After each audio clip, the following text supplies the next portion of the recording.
Hello creators! Starting soon, I'm going to include guest speakers on the show. So if you're someone who works in the performing arts or the creative industry and you want to collaborate with me, then please send an email to sleeplesscreativespod@gmail.com. Introduce yourself and tell me a little bit about what it is that you do, and I'll get back to you with more information.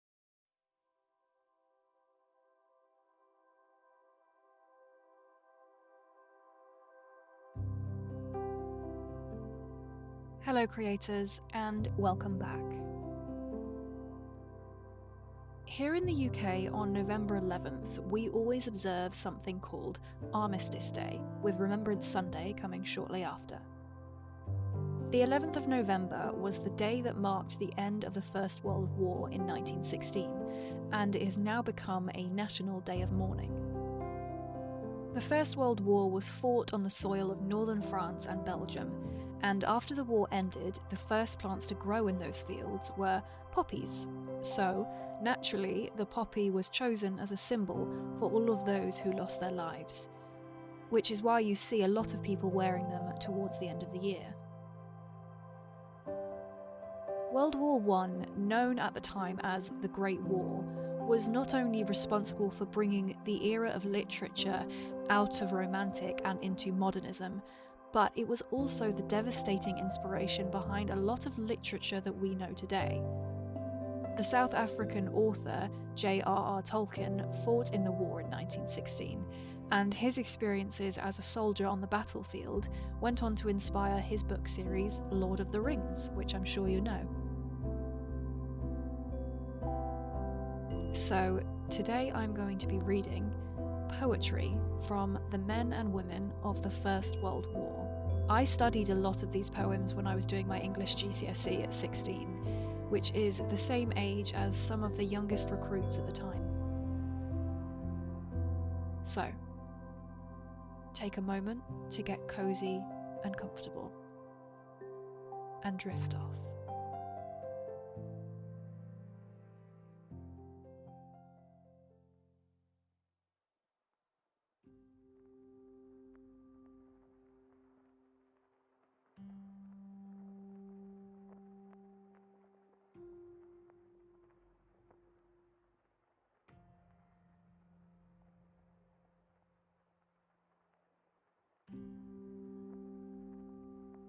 In Flanders Fields by John McRae.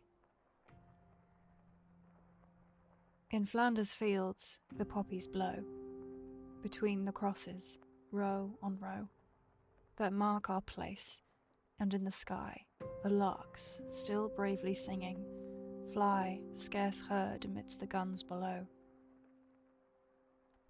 We are the dead. Short days ago we lived, felt dawn, saw sunset glow, loved and were loved, and now we lie in Flanders Fields.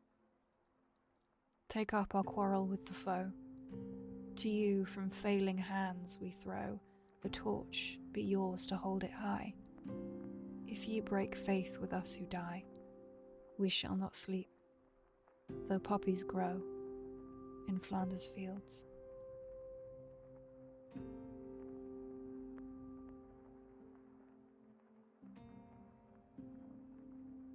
Perhaps, by Vera Brittain.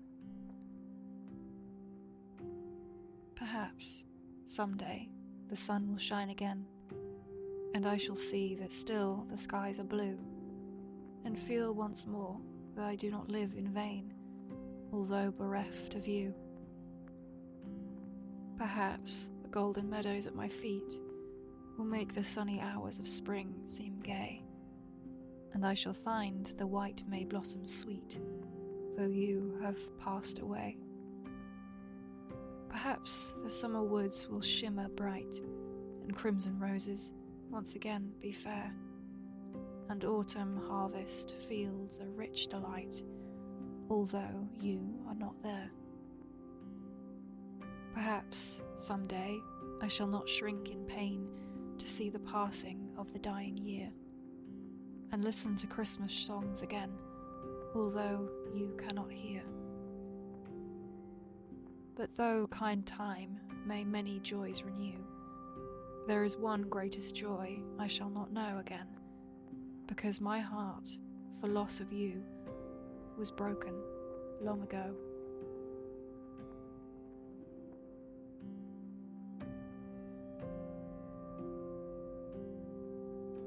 The Wind on the Downs by Marian Allen. I like to think of you as brown and tall, as strong and living as you used to be, in khaki tunic, Sam Brown belt and all, and standing there and laughing down at me. Because they tell me, dear, that you are dead, because I can no longer see your face. You have not died, it is not true. Instead, you seek adventure in some other place. That you are round about me, I believe. I hear you laughing as you used to do. Yet loving all the things I think of you, and knowing you are happy, should I grieve? You follow and are watchful where I go. How should you leave me, having loved me so? We walked along the towpath, you and I, beside the sluggish moving still canal. It seemed impossible that you should die. I think of you the same and always shall. We thought of many things and spoke of few, and life lay all uncertainly before. And now I walk alone and think of you, and wonder what new kingdoms you explore. Over the railway line, across the grass, while up above the golden wings are spread, flying, ever flying overhead. Here still I see your khaki green figure pass, and when I leave the meadow, almost wait that you should open first the wooden gate.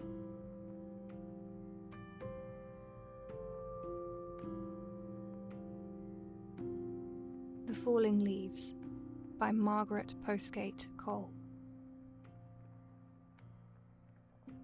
Today, as I rode by, I saw the brown leaves drooping from their tree in a still afternoon, when no wind whirled them whistling to the sky, but thickly, silently, they fell, like snowflakes wiping out the noon, and wandered slowly thence for thinking of a gallant multitude, which now all withering lay, slain by no wind of age or pestilence, but in their beauty strewed, like snowflakes falling on the Flemish clay.